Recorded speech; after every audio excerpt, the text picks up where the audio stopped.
Good afternoon, everyone. I would like to call the March 19th meeting to order at 4 p.m. Deputy City Clerk, are we in compliance? Yes, Chair, we are. For item number 1, we will need to do the roll call. Chair Beals, Here. Vice Chair Bednarczyk, Here. Second Vice Chair Roberts, Here. Commissioner Clevin, Here. Commissioner Douglas, Here. Commissioner DeSantis, Here. Commissioner Chirk, Here. Commissioner Portnoy, Here. Commissioner Chi, excused, Commissioner Von Bastions, Here. Commissioner Galati. Here. Thank you, Chair. You have a quorum. Thank you so much, Yvette. This meeting has been properly noticed and posted within the, has this meeting been properly noted and posted within the open meeting law? Yes, Chair, it has. Thank you so much. Now we'll move on to item number 2, announcement regarding, item number 3. I'm sorry, you all. Item number 3, public comment. Comment during this portion of the agenda must be limited to matters on the agenda for action. If you wish to be heard, come forward and give your name for the record. The amount of discussion as well as the amount of time any single speaker is allowed may be limited. Do we have anyone at this time? Thank you. I'm moving on to item number 4, for possible action to approve the final minutes by reference of the regular meeting of February 19th, 2026. Does anyone have any discussion about the meeting? Okay. Well, I would like to move. Would someone like to make a motion to approve those minutes? It's Commissioner Chirk, motion to This approve is the minutes. Commissioner, Commissioner Chirk, motion to approve. Do I have a second? Commissioner DeSantis. Commissioner Bednarczyk, I second it. Thank you. Now, we would like to vote. All in favor? Aye. Aye. Aye. Any opposed? It's been moved and properly seconded and passed. Motion passes. Next, I would like to move to item number 5, report by Carmen Beals, Art Commission Chair, regarding a monthly summary of current initiatives, cultural events, and opportunities, all wards. Join us this evening for the Nations of Erasure reception, March 19th, 5 to 7 p.m. at City Hall Chamber Gallery. Notions of Erasure is an exhibition of Nevada Arts Council Fellowship recipients on view through April 23rd. Join us for a workshop led by artist Lois Ledris, How to Craft Your First Public Art Proposal, Thursday, March 26th from 6:30 to 7:30 at Civic Center Public Meeting Room. This educational workshop will break down the key elements of creating a strong public art proposal. This event is free and open to the public. For more information about these events, please visit www.artslasvegas.org or call 702-229-ARTS 2787. Do any commissioners have additional events or happenings they would like to mention?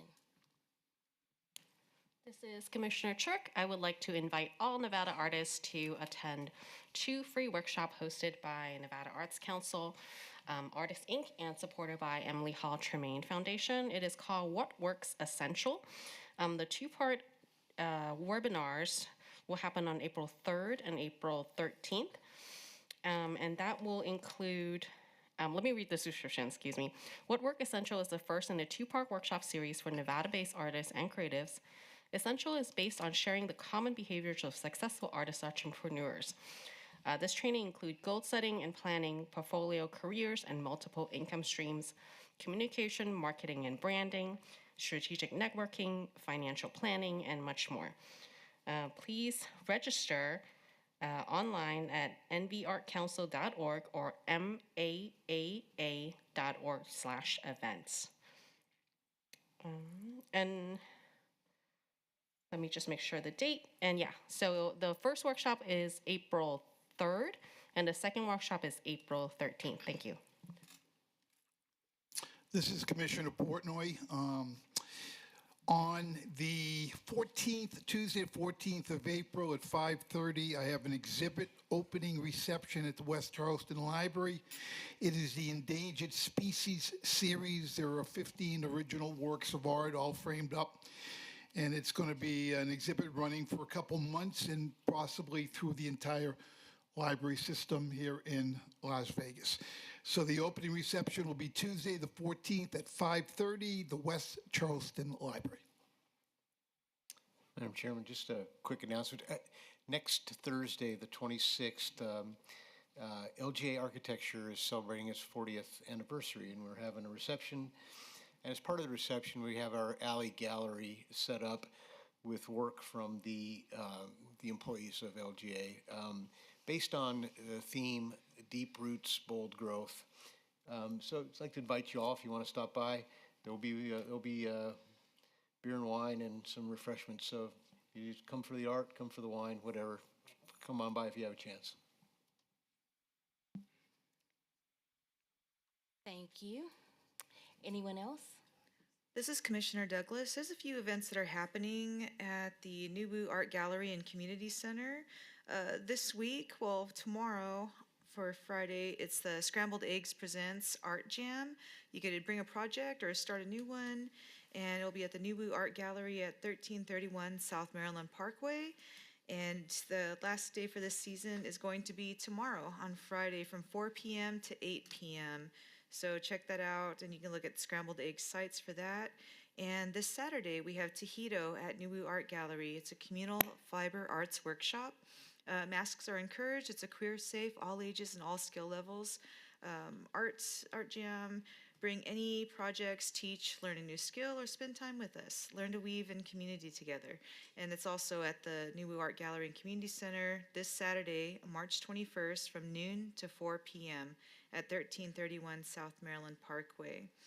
And last we have, Monday on March 23rd is Molinolly Productions presents Creator Space. It's a space for artists, creatives, and community.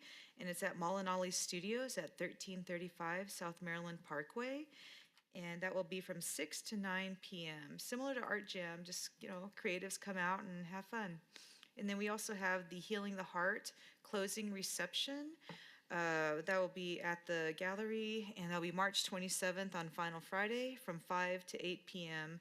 at the Nubu Art Gallery and Community Center. And one event that is not at the gallery, but definitely notable, is the Phenomenal Women Poetry Festival, hosted by Elle Hope and Spotlight Poetry. It starts on Thursday, March 26th, and runs through the weekend, through the 28th. It's the Phenomenal Women Poetry Festival. It's a 3-day gathering designed to uplift, empower, and celebrate women and femme poets of all experience levels. And there's tickets available. You can go to spotlightpoetry.org. That site again is spotlightpoetry.org for the Phenomenal Women Poetry Festival. Thank you. This is Commissioner Clevin. I'd like to invite everyone on Saturday to the Art You OK Wellness Festival. Here at the Civic Center in the plaza from noon to 6. We'll have vendors, wellness vendors, and great artistic performances. So hopefully we see you there. Well, that's it. Well, thank you so much. And for the event last week, I personally would like to thank the City of Las Vegas and this amazing department and everyone who came out to support the opening of Rhythm and Resilience Black Vegas. Thank you so much. Now, thanks. Thank you. Now moving on to item number 6, presentation by Corey Fagan, Executive Director, First Friday Foundation, regarding a summary of current initiatives, Ward 3. Councilwoman Diaz. Hi.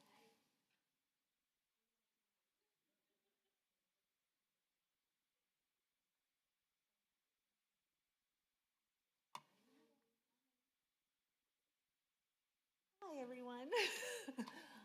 It's always an honor to share what we're doing with First Friday. Do I get to sit? Oh, good, that's even better. We're a lot more comfortable than city Stand there, council. it's much more comfortable to sit down, yes. I'm not a professional speaker, but always an honor to share what we're doing with First Friday in downtown Las Vegas and within our arts district. I'm very proud of it. I'm the executive director, and my name is Corey Fagan, for those of you that do not know me. Our purpose is to create platforms for emerging artists and support community connection and bring artistic experiences to the community through outreach programs, to constantly and emphatically seek, discover, inspire, and explore creativity in all of its forms, and to ignite the creative spirit that exists within and defines us all as human.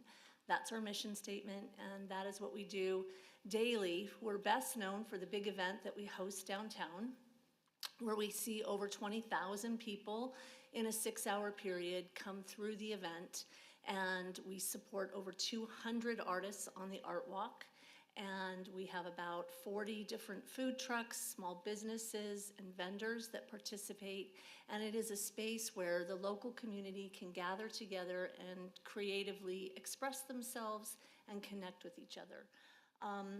We do have a lot of outside programming outside of the event, and Art U OK, which is happening this week, is one of those things. We strongly believe that art breaks down barriers, creates connectivity, and that it's necessary. Art is always beautiful to look at, but historically, we believe that it is absolutely necessary for our mental health. We believe that creativity helps students navigate through big emotions like anxiety, depression, isolation, suicidal thoughts. We have programs in over 19 different Clark County schools with Art U OK, and this weekend on Saturday, we celebrate our annual Art U OK Resource Fair, which we've been doing since 2018 with the City of Las Vegas proudly, and we see we're the RSVP this month, this will be our biggest one at Civic Center, is about 800 people currently, and we have about 46 Nevada resources that are on, that support mental health that will be at the event, along with some incredible programming for the beautiful stage that we have here in Civic Center, and a lot of great special speakers, the guest speakers that will talk on mental health. We have about 16 workshops that are free to the community that the people can navigate through, like painting by expression, journaling, dance, yoga on the lawn, breath work, a lyrical workshop where they'll actually learn to write lyrics and then actually perform a song on the city stage at about 4 o'clock. And then we have the local band, The Otherwise, which is a local touring band. And we have Shoulder to Shoulder, Bobby Gibson, which is our veterans program. We also have a senior creative aging program through the Art U OK program, and that allows seniors to kind of connect and not feel isolated and kind of express themselves through creativity. So I'm really proud of those programs. We engage with a lot of nonprofits. First Friday is a 501c3, but we are, there probably isn't a nonprofit that we haven't collaborated with in the 24 years that we've been putting on First Fridays. I've been around for 16 of those, and I love when we get to collaborate with other nonprofits and actually become a space for them to share what they do within the community that I feel is very necessary. These are some of the nonprofits that we engage with. The Girl Scouts were out this past March, and they sold over 400 boxes of cookies, and they'll be out at the Art U OK Saturday as well. But they had the best time, and they did an art project. They got some of their art badges by participating and showing up. The library district comes out, and they create bookmarks with the community and do some really fun things with them out at the event as well. So I love the nonprofits that we get to participate with. Dazzle Africa is a really interesting one because it allowed us to actually help the Girl Scouts get their first clean water badge, which is a little bit off of art, but we were able to engage with people in Ethiopia. Dazzle Africa is part of conservation and education and water efforts, clean water efforts in a little town called Mafui. And the students in Mafui were able to make this beautiful art on banana paper with berries and all of these different things and bring that art. The executive director brought that art here, and then our artists created the framework to go around that artwork. And then we were able to showcase that and sell the artwork that went back to clean water efforts. So that was one of the programs we were able to do, and we were able to tell students that no matter where they lived, they could make a difference in different parts of the world through art, and we thought that was really important and necessary. October's is our anniversary month. This year we'll celebrate 24 years. We always do the theme One World Through Art, where we bring in all of the different cultures and communities, their traditions, their food, their dance, their music, their art. We bring all of those cultures together on this one special night. We usually have about 32 different cultures that kind of join us. They share their traditions, their food, their dance, their art. We work very closely with the Fusion Unit during this time to engage community policing so that we can kind of tap into allowing a lot of our community members that contribute to Las Vegas kind of have this space to feel safe and to connect with the community and create understanding, because some people, everyone's different, and it's just an opportunity for everyone to learn more about each other. So I love the theme that we have in October. And how we're able to work with our local police department during that month as well. And let's see. Art U OK? We talked about that a little bit already. It is a mental health awareness program. And I think I shared mostly of all the things that it does.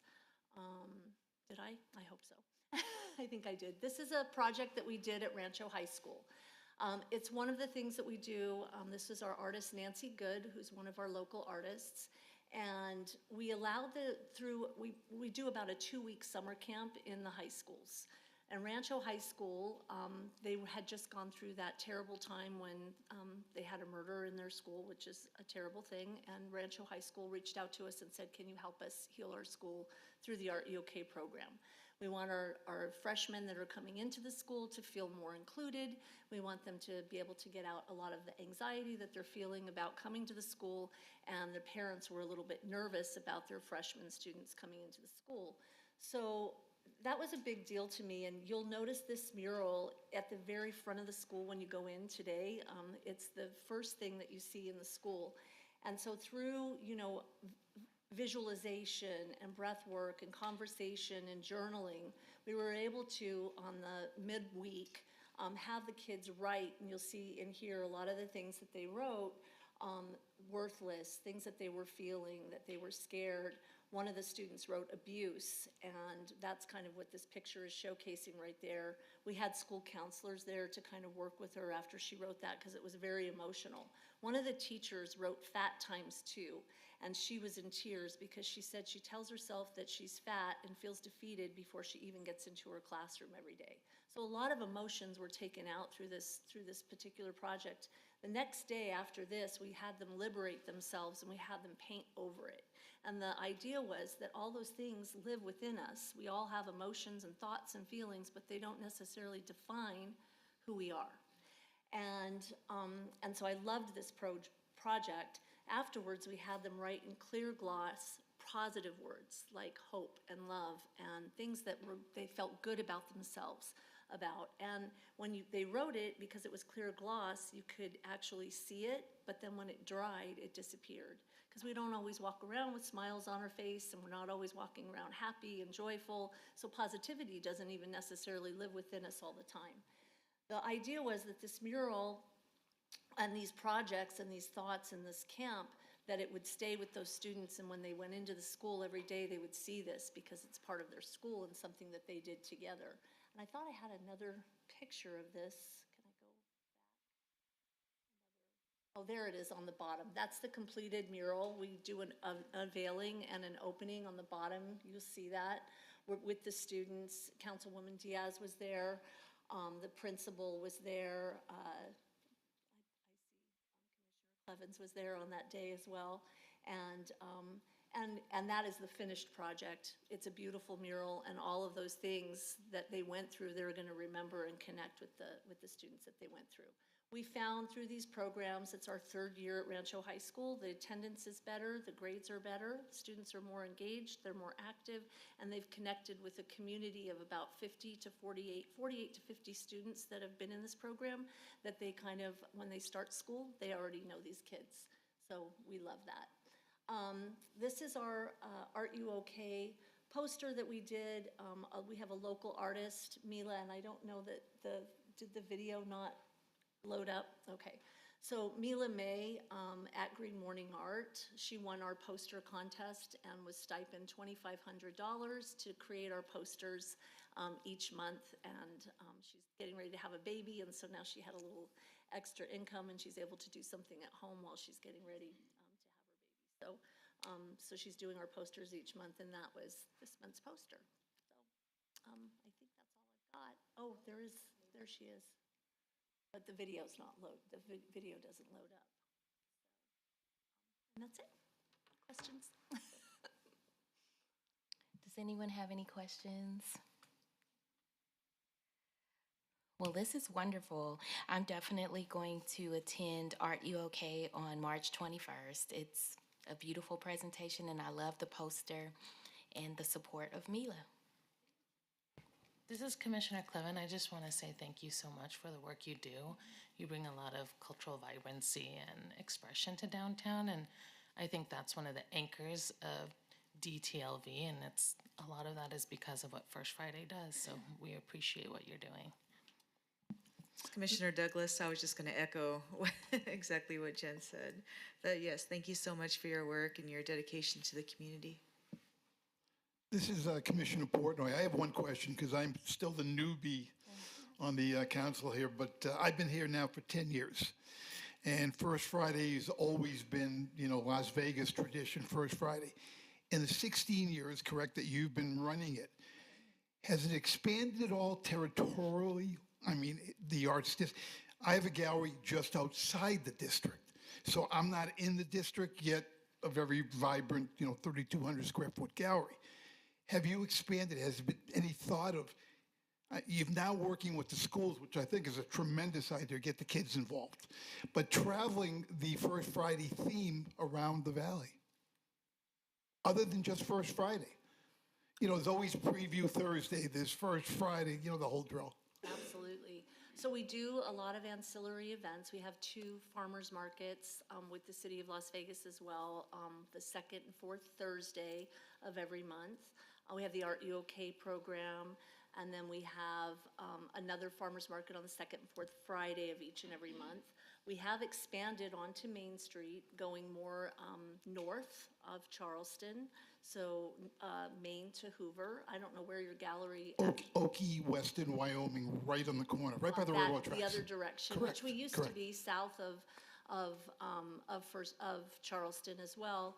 And it's just the cost and the expense and the liability of continuing to grow. And we are growing, but there's a lot of challenges that come with that as well. Always with growth. I mean, the arts district is growing, and there's a lot of new development, which is exciting, but it does present, a lot of different challenges with trying to deal with unaccompanied minors and, just normal situations that you would see with any big event. So we find those challenges, but always open to new ideas. You're doing a great job. Opportunities You're doing a great job. For artists. We're always looking for that. Good. So, yeah.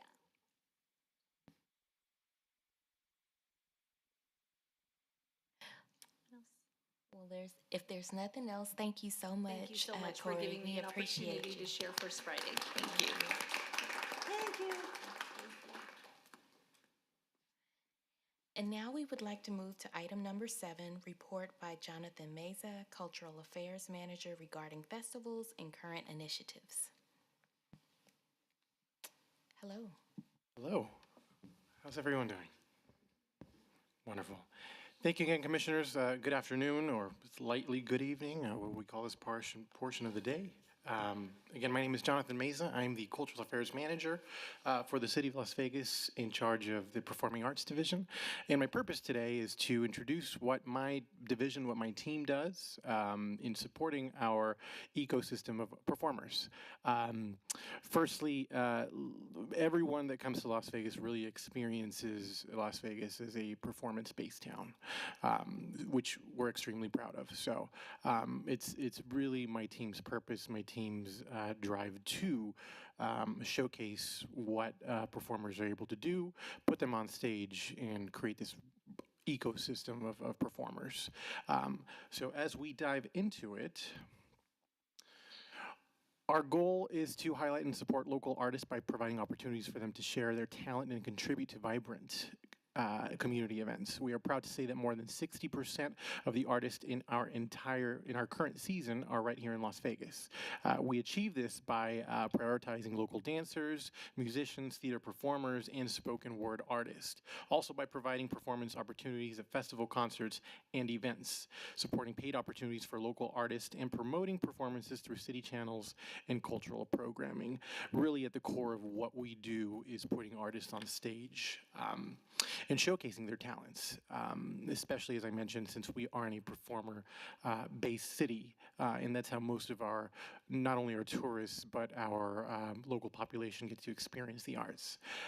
So it's really important that we showcase many of our locals, which are also performers, and which is why I can proudly say that 60% of what we do is showcasing our local talent, our local performers. I want to explain a little bit about our festivals and how that works. So my team handles festivals, performances that that my team facilitates. So there are festivals of all kind, but the festivals that my team handles or that are internally produced are the ones that you see before you. So the City of Las Vegas produces multiple festivals throughout the year, celebrating the traditions of cultural heritage through excellence in the performing and visual arts, incredible artists and creators, and delicious food vendors. When combined, these festivals serve more than 20,000 guests per season. And we have, in about 2 short weeks, we have our Las Vegas Bluegrass Festival, which is one of our most popular events in the Northwest area at the Centennial Hills Amphitheater. And I'll dive a little bit into our venues in just a little bit. Our Caribbean Heritage Festival, I believe it will be our 3rd iteration of that festival. That's at the Sammy Davis Jr. Festival Plaza. Django Vegas, which isn't much of a festival anymore. We used to bill it as a festival, but it really is just a concert, and really what it is, it's celebrating jazz. Manouche Jazz, which is sort of a French art, and it's a beautiful event. We actually sell that event out. Most of our events and all of our festivals, with the exception of Django Vegas, are all free and open to the public. The Las Vegas Book Festival, if anyone's familiar with that event, is a storied, quite literally, festival that's existed now for 25 years. We're always 1 year behind what the current calendar year is. So this would be our 25th year of our Las Vegas Book Festival, and we bring the best writers, the best authors that literacy has to offer. That's at the historic 5th Street School. And then we have our Dia de los Muertos, or Day of the Dead. There's a lot of Day of the Deads that happen in this city, and we're not necessarily competing, but we're showcasing the beautiful art form of what Dia de los Muertos provides. We do a lot of folkloric dance, a lot of folklorico, ballet folklorico, mariachi, and really celebrating the true nature of it. We'd like to keep our authenticity of that by staying on the actual tradition of the Day of the Dead, which is between November 1 and November 2. And then, of course, our Tamales Mariachi Festival. This really is a special event, and all our events are special, but this one is truly unique because we are showcasing the art of tamal making, and what tamales are able to provide for our community. It's in the holiday part of the season, so we're always in the first Saturday of December, which is kind of when it starts getting a little cold, so people can enjoy their champurrado, which is Mexican hot chocolate, with their tamales. It's very traditional to do so, but it's one of our favorite events, and also one of our busiest events as well. So I mentioned I was going to dive into the facilities that we program, the facilities that we are in charge of maintaining, and that are the ones that you see right in front of you. So at the far top left, we have our Centennial Hills Amphitheater. That's a venue that holds, and I could be wrong on this, so forgive me, it's upwards of 3,000 people. So it is one of our larger venues. That's where we're having our Bluegrass Festival in a few weeks. That event is headlined by Grammy Award nominee Sierra Hull, who is a big major deal in the bluegrass world. One of the things that we like to pride ourselves as well is showcasing the best talent that we can provide. So not only are we joining local talent, but we're also bringing regional and national touring talent to showcase. People are always asking, you know, what's the difference between what we do and what the Smith Center does? And really what it is we're catering to the crowd that doesn't have the funds to go and spend $60, $70, $80 for ticket at an event. But we do the same caliber of programming. We do the same quality of programming. We also bring award-winning national artists to showcase for our community to see. And it's important that our youth, our community gets exposed to that when they don't have the opportunities to do so. I digress. So Goodman Plaza, which is here right in front of us at Civic Center, which is where we are having our Art You OK, which is one of the events that we partner with the First Friday Foundation, and is also an event that we had our New Indigenous Talent Show, which was spearheaded by our commissioner here, Commissioner Douglas. And then we also have our Sammy Davis Jr. Festival Plaza. For those locals, you might know that, especially for some of you native-borns, it was a former pool back a long time ago, and now it has been transformed into a performing arts amphitheater, and we're very proud to utilize it. That is inside Lorenzi Park. And then we have our indoor auditorium at the historic Fifth Street School. It's an auditorium. We utilize it as a performance space as well.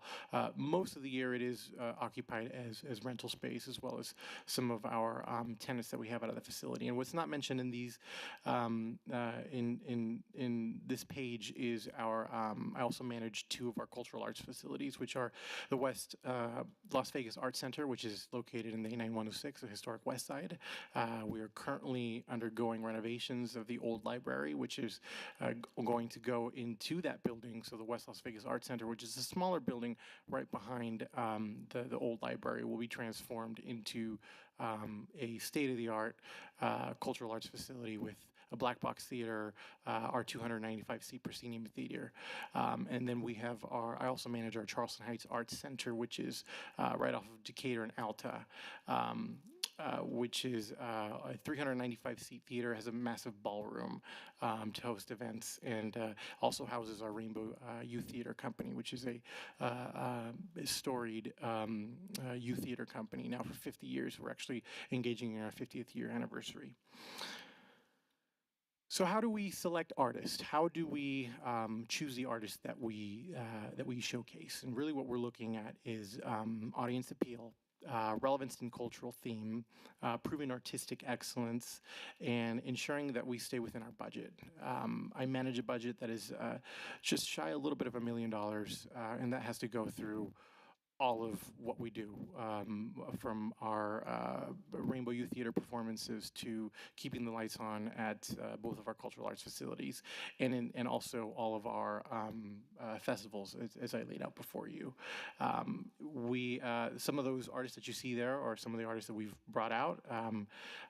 Angela Vargas, which is in mariachi lineage royalty, really. Mariachi Vargas is the great-granddaughter of one of the initial founding members of Mariachi Vargas, which happens to be one of the greatest mariachis in the world. I would say they're top three. She was our headliner, one of our headliners for last year's Tamale Mariachi Festival. I'm sure we all know who John Waters is. John Waters, the great author, right next to Angela, and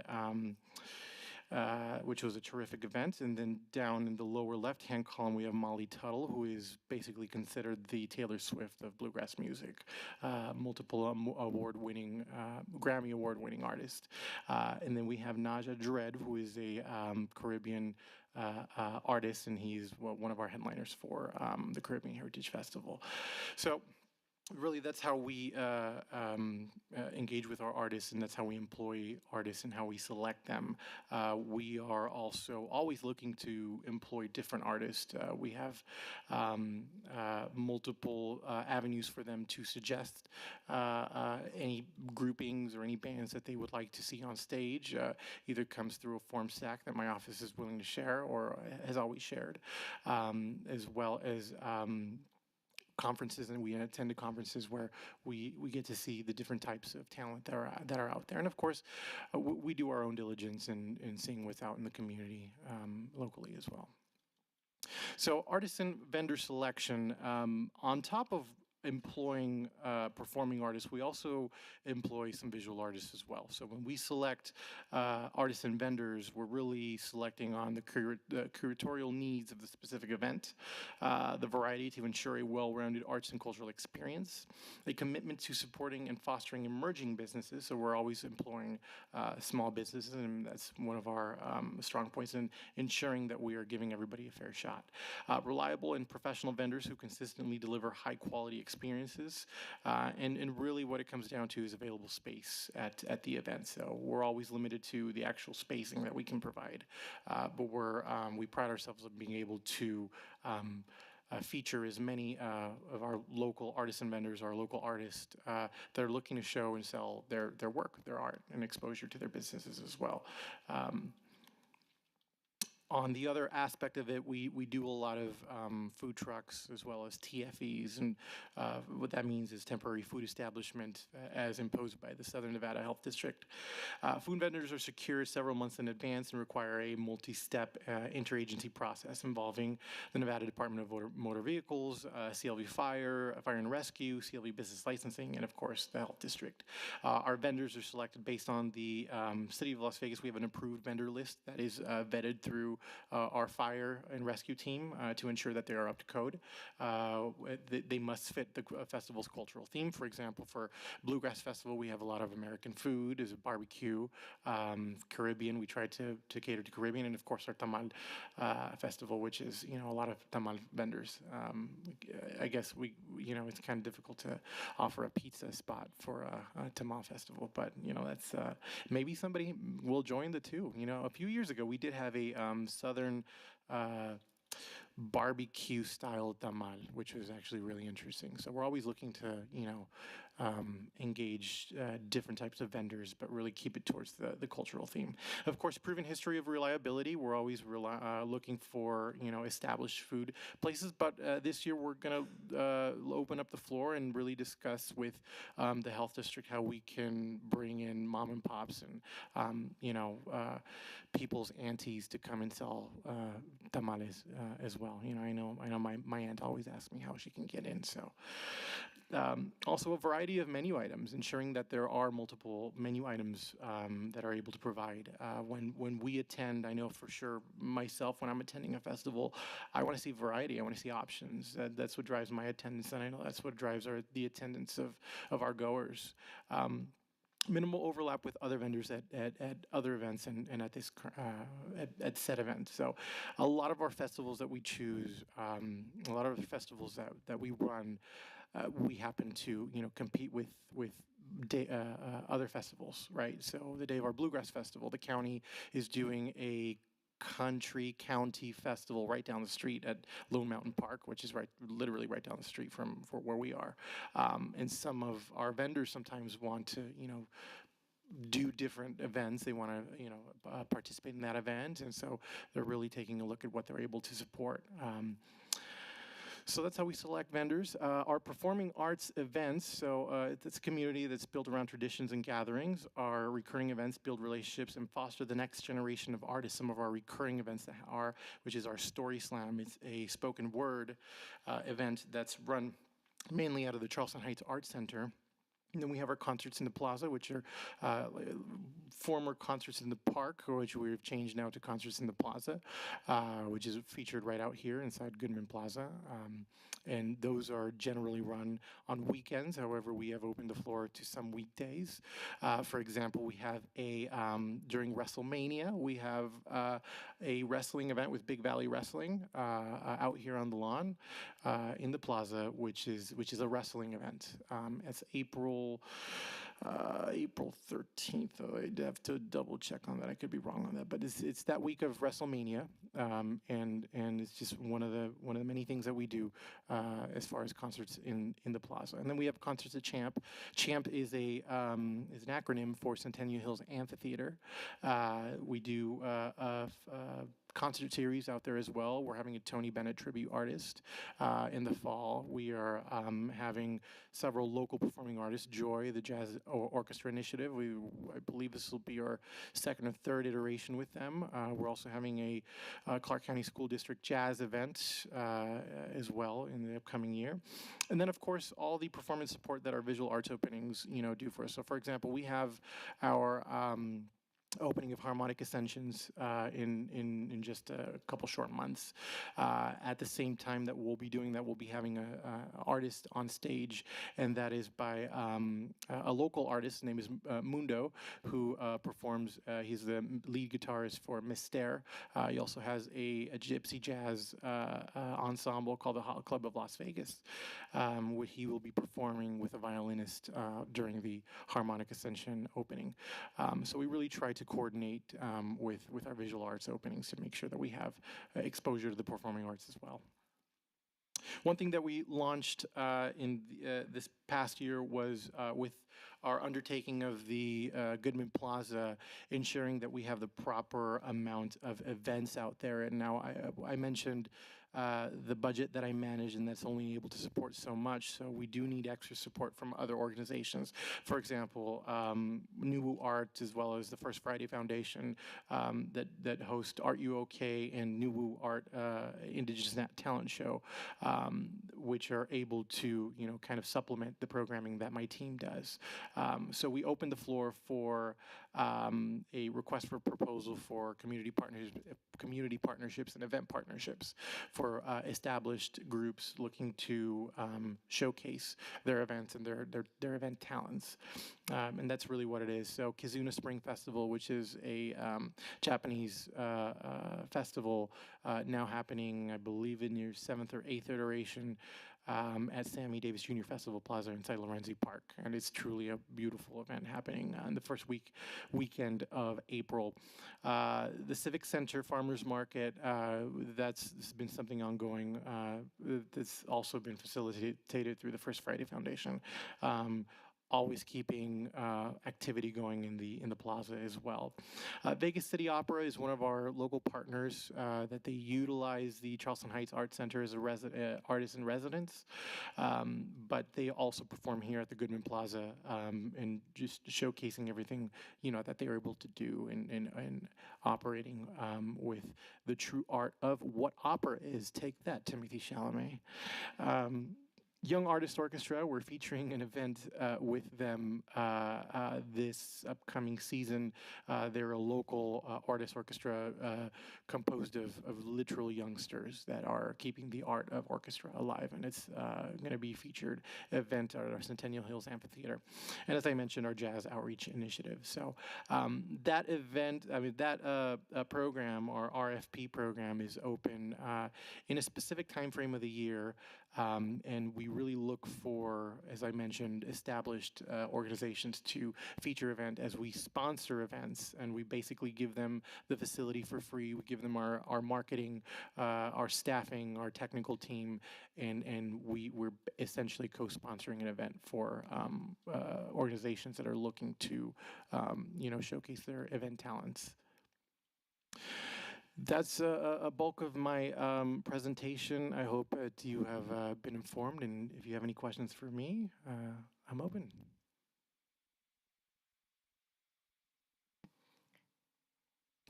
Commissioner Portnoy, great presentation, by the way. I'm extremely well connected with all the entertainers in town. I've drawn just about everybody in town. Donnie Thompson, Jazz Initiative, great guy. Yep. Keith Thompson, are you familiar with Keith? I believe so. I believe the names come up. We usually deal with Donnie and Gary. Keith runs the Composers Showcase Okay. at Myron's. Oh, okay. So it's all original music. Wonderful. But that might be something that would really work for your program. I don't know how many you have in the team, but it's only original music. The other person I was writing down as you were speaking is Damien Costa. You're familiar with Damien? That's familiar. The Composers Room Yes. on Sahara. Yes. Again, all the entertainers play there. The one problem we have in the city, it's the entertainers are all incredible and more incredible and more incredible, more incredible. So they're always looking for rooms. There aren't enough rooms in this city for the amount of talent. So the talent in this city goes and plays and performs elsewhere under the marquee of direct from Las Vegas. That's how they make their money. But I think if you want to talk later, I'll give you some names and contacts. Please. The other one is Ken Henderson. Yes. Notoriety. Yes. Yes. And yes. the best agency in town. If you could partner with them for some of the entertainment in the city, again, they're going to promote their own venues. I get that. But if they can get those performers to play out in the public, why not? It's a great partnering situation. Absolutely. Thank you for your comments, Okay. Commissioner. But that's what we're in the business of doing. We're in the business of employing artists and featuring them so they have an opportunity to showcase their talents. So we're absolutely open to that. Our RFP program is still open if they'd like to submit a proposal. But if they just like to be, play out in the park or play out in the plaza, that's what we do. We showcase our local artists, our regional artists. So yeah, it would be our honor to have our local artists on stage. Listen, they're all looking for gigs. This is a gig city. Oh, That's how very people much. make. You know the drill. Absolutely. So I'll put you in touch with those people, and I think it'll help the program. Please, I look forward to it. Thank you. Commissioner Douglas, I just want to say thank you. We had a really great time at the Indigenous Talent Showcase. It was a lot of fun. People from all backgrounds were there. The entertainment, the performers were amazing. Everybody had a great, a great moment. Many at that event, and it was just nice to have it. But I just want to thank you and your team. Just how professional everybody was, from the green room to the stage, to the lawn, to the vending. Everything was just top notch. The communication throughout the process, and being able to squeeze us for that event. And I'm just hearing a lot of just really good things about it, like not only from the talent, but just other people, just people I've never even met before, just really thanking us for something that was very original and different. But yeah, that was one of those feel-good kind of shows. And so our media photographer Troy Shea captured the event. I'm gonna share that with you. Please. Because it's just like every moment, from again the vendors to the talent to the winner just crying. Little Adriella. So for those that don't know, she's like, I don't know, 3 foot tall. She's a little thing, but she's a professional dancer. She's been dancing for over 2 years. I think she's 6 years old. And she won first place. It was a crowd favorite. And when she heard that she won, she was just crying. Her mother and father behind her, they started to cry. Yeah. Her uncle trying to hold back tears. I think there's a picture of him on your screen. It was just a proud moment. And we would love more moments like that. It was just, the whole show was just Indigenous joy and then some. I didn't mention it before, but yeah, if y'all come to the Healing the Heart Final Friday exhibition closing next week, that talent will be there. I mentioned that earlier with our comments for events, but if you'd like to meet some of the winners and other participants, they'll all be at the New Art Gallery next Friday. So please come. Wonderful. Thank you for your comments, Commissioner. And ditto, that was a truly wonderful event. And I brought my 2-year-old daughter to that, and she was captivated by seeing another child on stage. So, I know it was a really special moment. So thank you. Thank you. It's the beginning of a long partnership. This is Commissioner Clevin. I just want to say thank you, Jonathan, for the work you and your team does. I know Miranda and Brian are here today. And Corey, you guys make great selections. You think about the community first and how the audience is going to engage. So I'm really proud to work with you guys. I think that the way that we make arts accessible is important. And I applaud the work you guys do. So thank you. Thank you, and that's thank you for bringing that one up. My team is in the back and helping me with this presentation, and I couldn't do it without them. They truly are wonderful, and because of them, that's why we do the amazing work. So thank you. Thank you. Thank you so Thank you. much. And I actually have a organization that I just chartered that's a national organization, and we're looking for programming, so we'll definitely reach out to you as well. Please, So please. thank you. That's what I'm here for. Thank you again, commissioners. Thanks.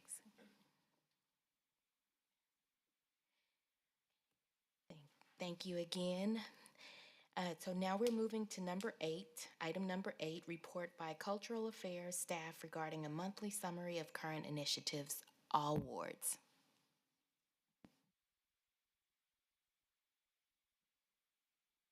Hello, Commissioners. Thank you so much for being here.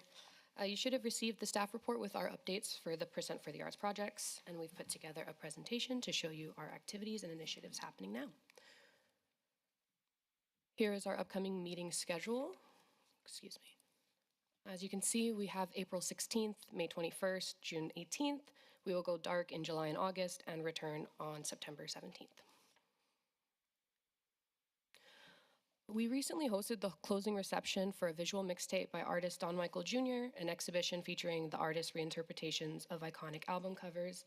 The closing reception was really well attended, with more than 50 guests joining, and we celebrated the artist's work. I'd like to extend my thanks to everyone who was able to attend, especially our commissioners. I really appreciate that, and support this amazing artist at the Charleston Heights Arts Center. Our AMP Ward 3 Gateway and Arts District project is currently finalizing contracts with 10 artists. We're also setting the individual painting schedules and are on track towards project completion. We should begin painting next month. Similarly, with our AMP Ward 4, the project has received additional designs which have been reviewed and approved by Councilwoman Alan Polensky and staff. We're currently contracting with that artist and hope to begin painting by next month. This is Laura Machado for the record. We are looking forward to starting the Arts District Garage project. We have an design presentation on April 1st at 4 p.m. in this public meeting room. We would love for as many arts commissioners to attend. We were pleased to welcome Victoria Hart and Trenton Larson, who will be presenting their design proposals for this building. After the design is selected on the April 1st, we will move forward with contracting one of the artists that is selected. And then when the garage is completed, the mural will be installed, and we're expecting that to go in by the end of this year.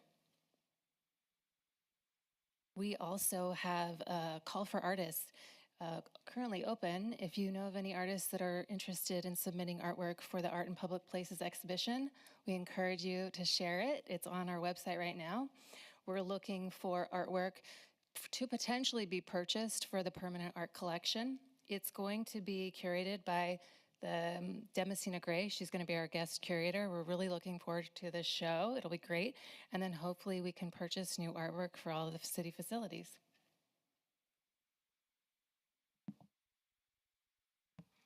This is Mary Sabo for the record.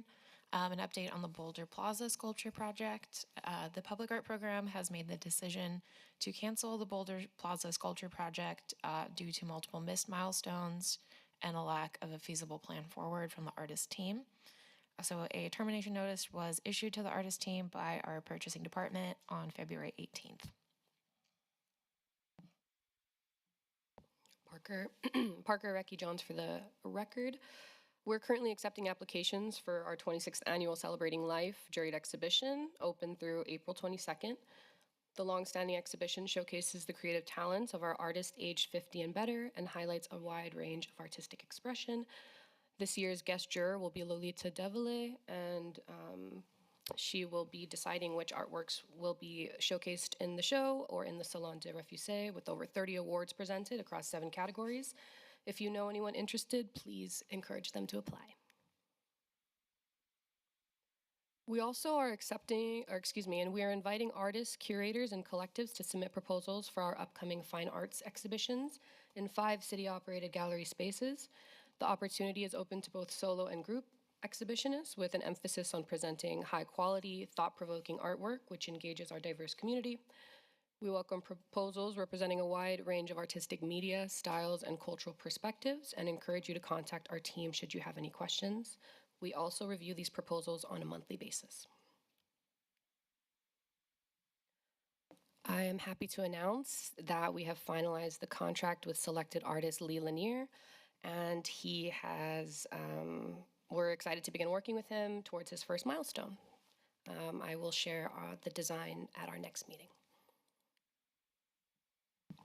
Laura Machado for the record. The Civic Center Public Art Project is moving forward. Cliff Garden Studio has reached their 4th project milestone, and the sculpture is 75% complete.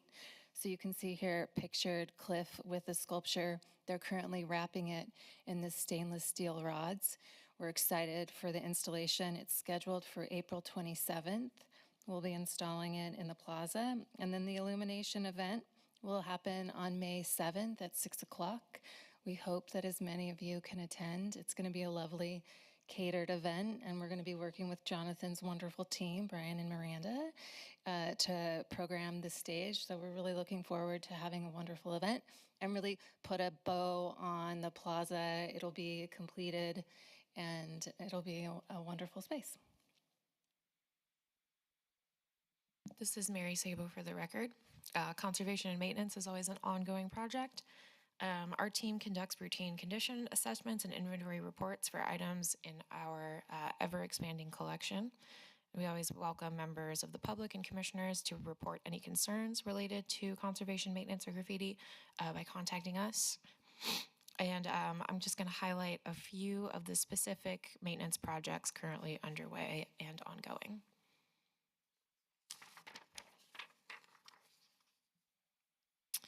So for the Doc Romeo Skate Park mural, we're coordinating a full refresh and repaint with artist Nico Rusin. Nico's contract initially included a 2-year warranty period in which he came out to the park to do multiple touch-ups and cover up any graffiti that was present. When the project was initially completed, we determined not to use an anti-graffiti coating as it would have interfered with the skateability of the park. So with that being left uncoated, it's required touch-ups as opposed to traditional cleaning. So since the warranty period has now expired, Nico will be providing us with a quote for repainting and refreshing the skate park. Overall, the mural is still in great shape and is held up to regular use and sun exposure very well. We're also working, we've contracted with conservation and maintenance vendor Homero Hidalgo for collection maintenance and graffiti abatement. Homero's main focus has been graffiti abatement, particularly in the downtown area. So here's an example, Letha Wilson's piece, Las Vegas Canyon Steel, before and after graffiti treatment. This is just one of many examples. We keep him pretty busy. And he's currently contracted for a 6-month period and works varying hours. But we hope to continue working with him. It's been great to have him helping out. We are also currently identifying larger restoration projects within the collection. In many cases, working with the original artists to complete repairs and refurbishments. So here are just some examples. This is Tribute to LaBertha Johnson mural by Harold Bradford and Snowball in Vegas by Jesse Carson Smeagol. These pieces are well-loved public art projects that are showing some signs of wear and damage, and we're developing plans to restore and stabilize these pieces. Hope to share more detailed information at future meetings when I have it, but we just wanted to share these preliminary plans and ideas with the commission just to introduce them and keep you guys up to date. As our collection continues to grow, we do have an aging collection as well, so we want to make sure that it's cared for and preserved for years to come. This is Holly Lay for the record. We continue to host our bi-monthly Crit Chat gatherings, and we've started to build a really nice group of regular participants. And in addition to the meetings, we've created an email thread where artists are sharing opportunities, exhibitions, and updates on their work. It's become a great way for everyone to stay connected and informed about what's happening in the community. And many participants have been making new friends and professional connections, which is what we wanted this to be all about. And artist Sarah Odom will continue hosting the next few Crit Chat sessions. And after that, we're going to assess the program, consider how we might continue to grow it, potentially by incorporating guest speakers or other new formats such as monthly meetings rather than the bi-monthly.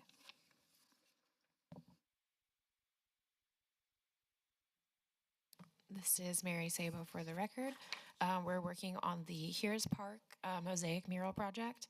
And as of this morning, we do have our executed contract with artist Miguel Rodriguez, who's going to be creating a handmade tile mural out of ceramic. So at the next meeting, I will share those design renderings with you.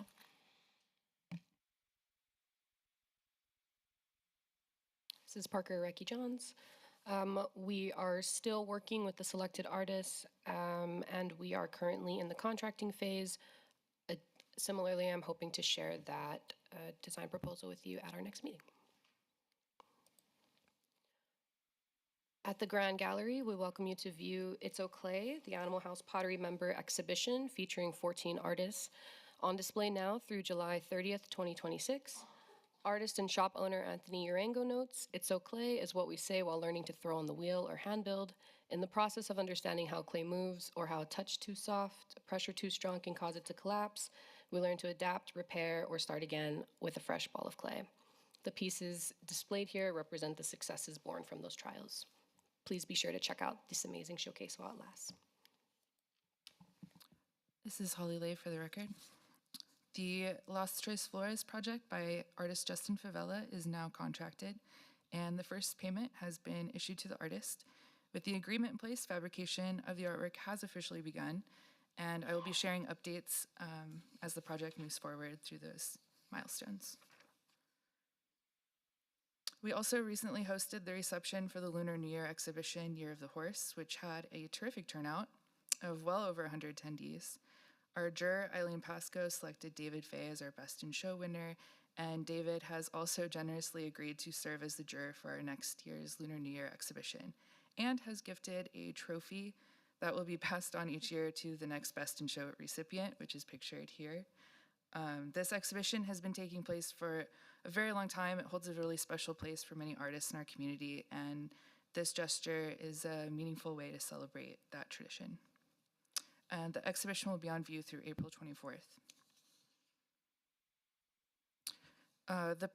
The Healer project is in the final stages of, or actually, this is an old note that I have. We have contracted this project, so it is now ready to go. We're working on scheduling the kickoff meeting, and I will be sharing the progress of that project. And I'm also happy to share that the Jean Genie sculpture by artist Wayne Littlejohn has been successfully completed and installed on Shadow Lane in front of the UNLV School of Dental Medicine. And the sculpture the unveiling was really great. I want to thank the commissioners that came out for that as well, and Todd for making saying some great words about the art and the artist. And we'll be finishing out the final payment for that once I get the completed maintenance plan from the artist. This is Mary Sabo. We hope you'll all join us tonight after the meeting across the street at City Hall in the Chamber Gallery. From 5 to 7, we will be having a reception for the Notions of Erasure, an exhibition of Nevada Arts Council Fellowship recipients. And that exhibition will be up until April 23rd, and then we're going to switch it out for a different exhibition of Nevada Arts Council Fellows. This is Laura Machado for the record. I'd like to echo Chair Beal's comments. It was a really wonderful opening reception on Thursday. Everyone was so happy with it. It's a beautiful exhibition, and it was a wonderful turnout. Such a large response, and it felt really warm and wonderful. And so thank you, and your speech was amazing. Thank you, all of the commissioners that were able to attend. And if you were not able to attend, we welcome you to come visit the gallery at any time. If you need to make a special appointment, we can do that as well. It's open Monday through Friday from 10 a.m. to 3 p.m. Just reach out and we'll give you a tour. But thank you again. It's been a pleasure to work with Carmen and Clay T on this exhibition. So thank you. Holly Lay for the record. For the Windows on First, we received an incredible response to this call with over 50 artist submissions, and we have selected our 4.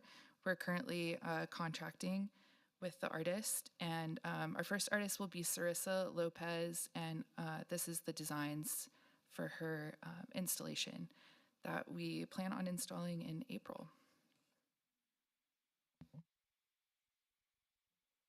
This is Parker Reckie-Johns. That concludes our summary of current initiatives and activities. Do any commissioners have any questions? Commissioner Trick, I have a question. For the contract that was canceled, that was terminated, will we put in a new, or are we going to contract a different artist, or is that going to go back to the table? This is Mary Sabo. We will not be working with a different artist. That money will just go back into the Percent for Arts.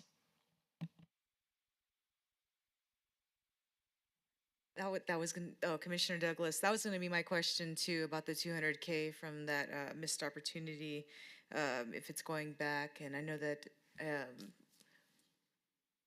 what is the exhibit that Demosthena's doing? And I know that usually, usually for that exhibition, don't we, procure more of the artists? Could possibly some of that go towards that show?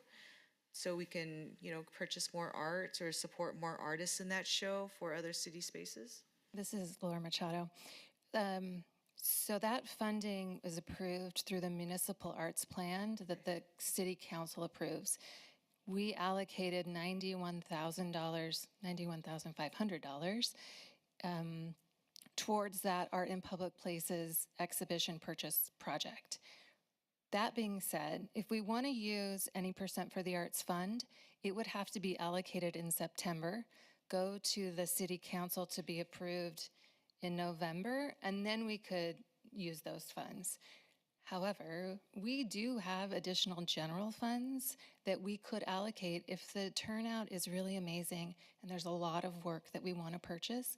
We do have the money that we could potentially purchase additional work. So if we get to that point, there are other options. But for the Percent for the Arts funds, we're very closely tied to that process of following the Municipal Arts Plan, getting it approval. So, but we can reallocate that in September. Thank you. Okay. Moving on to item number 9, report by Cultural Affairs staff regarding educational initiatives awards. This is Parker Reckie-Johns for the record. This came at the request to highlight our educational initiatives. So our public art education series was launched in 2022 to promote professional development and celebrate Las Vegas's vibrant arts community by providing access to education. The program helps artists share knowledge, build skills, and connect. Since 2024, the series has hosted 12 events, including artist talks, workshops, and panel discussions on grants, contracts, interactive art, civic engagement, and professional development for artists. These events have provided valuable learning opportunities and fostered connections within the Las Vegas arts community. We're excited to share some of our upcoming events. From March through June, the series will feature our Crit Chat chess sessions at the East Las Vegas Arts Center, our artist talks and workshops. These events are wonderful opportunities for artists to learn new skills, connect with peers, and grow their practice. We hope our arts commissioners will join these sessions to show support for the program and connect with our Las Vegas-based artists. Do any of our commissioners have any questions? This is Commissioner Douglas. Can you give the dates of all the artist talks so that people know? Yes, ma'am. Let me jump in. Thank you. This is Laura Machado for the record. So Luis is giving her proposal workshop on March 26th. Jig and Alexia will be giving an artist presentation on April 22nd. That's part of the Values Conference. You're welcome to attend, and I can send more information probably directly to the arts commissioners if you want specific information. Fawn and Sam will be giving an artist talk in April. Crit Chat is April 21st. Cliff Garden is going to be on May 8th. Urban Sketchers, I believe, is on May 30th. Is that right? Yeah. And then the Crit Chat with Sarah is in, I'm not sure what the date is in June. But we can share you all the specific dates in a separate email. Commissioner Douglas, thank you so much. And for the reminder, because yes, on April 8th from 6 to 7, it'll be here, right, with Sam Ganados. Thank you.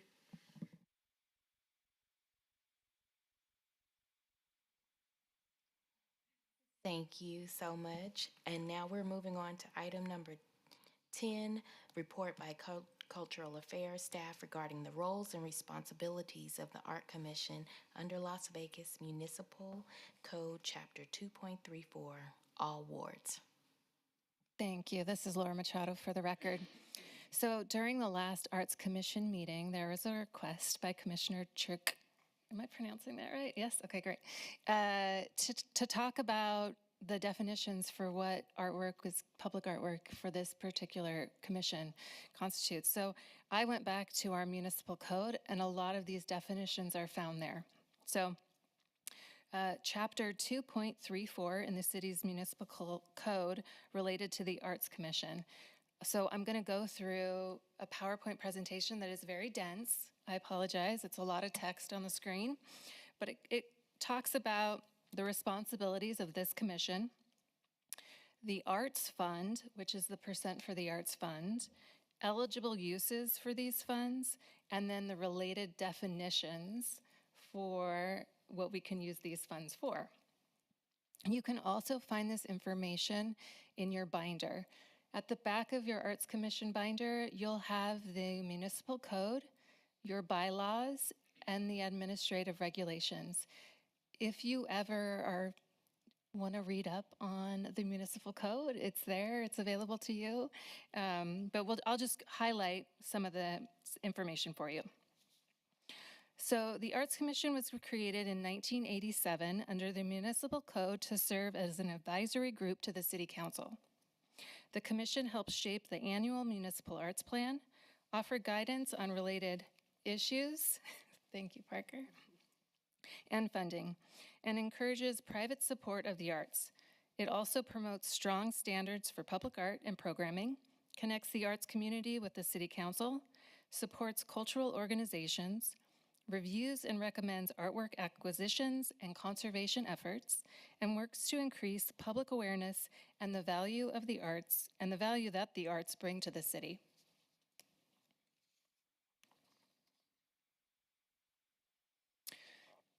The City of Las Vegas supports public art through the Percent for the Arts Fund, which sets aside at least 1% of the city's annual capital improvements budget for the municipal arts plan. So back in 2003, Mayor Oscar Goodman recommended that we allocate a percent for the arts. So we had an Arts Commission that started in 1987, but they didn't have any funds to allocate. So in 2003, the mayor decided that he would actually set aside money so the Arts Commission could have a budget to work with. So the capital projects are paid for by general fund or by bonds that are repaid through the general fund. And the City Council can choose to contribute more than is required. So we have a minimum of 1%, but then we can also have additional funds go into that municipal arts fund. We're in a lucky position. We work with a lot of commissioners who are really interested in public art. So we have a general fund that we are allocated. We have a percent for the arts.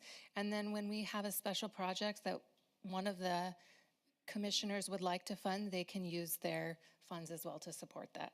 So we're lucky at the city that there's a lot of support in public art. Okay, so this probably goes to the question that was asked originally. Eligible uses for percent for the arts fund. It's very specific. The Percent for the Arts Fund only is for art approved by City Council as part of that municipal arts plan. So every year when we meet in September, we decide on what projects we're going to choose. We allocate a budget for it. Then we take that plan to the City Council and they approve that plan. And that's what we have to use to move forward. So eligible expenditures include artist design services, acquisition, fabrication, installation, exhibition of artworks, as well as identification labels and plaques. Funds may also be used for water, electrical, mechanical components that are integral to the artwork. Frames, mats, pedestals, landscape elements that support or form part of the artwork. Also, architectural or landscape features that function as artworks themselves, as long as the operating costs and maintenance for the artworks support the elements or their sites are permissible expenses. So really, everything has to tie back to being a work of art or in support of that art and made by an artist. So, definitions, it refers to 2 or 3-dimensional artwork in any material or media, whether standalone or integrated into a public works project, building, landscape, or other element. It also includes enhancements to public projects, buildings, landscapes, or standardized elements when designed by an artist or by a design team that includes an artist. It also encompasses new and emerging forms such as video, electronic, and digital art, and other evolving technology media. Okay, now this section works what it does not include: mass-produced objects, unless they are part of an original artwork, nor reproductions, except in media such as film, video, photography, printmaking, or other media arts. So meaning that we would not accept pieces into the collection that are mass-produced. It also excludes directional elements like signage, unless it's integral into the artwork, decorative or functional items not created by an artist, and landscape architecture or gardening unless designed by an artist or incorporated into an artwork. So these are all clearly defined in that municipal code, and there's more information if you're interested in it. You can find that on this code or this link here, but it's also in your binder if you're interested in learning more about that municipal code. I'd be happy to answer any questions if there are any. This is Commissioner Shark. Thank you so much. I really appreciate it. I really love definitions, and it helps. So for example, like we talked about parking, and I was wondering like if access to art would fall under like support through this commission, and it's clearly that it does not. So thank you for that. That really helps. Of course. Thank you so much for that explanation, Laura. And now we're going to move on to item number 11, discussion regarding topics for future agenda items. Comments made during this portion of the agenda by individual members shall refer solely to proposals for future agenda items, and any discussion shall be limited to whether or not such proposed items are within the purview of the commission and or whether such proposed items shall be placed on a future agenda. No discussion regarding the substance of any proposed topic shall occur and no action shall be taken. All right, well, I do not see anyone coming up for public comment, so I'm going to, our discussion, does anyone have any discussions? Okay, well, we'll move on to item number 12, citizens' participation.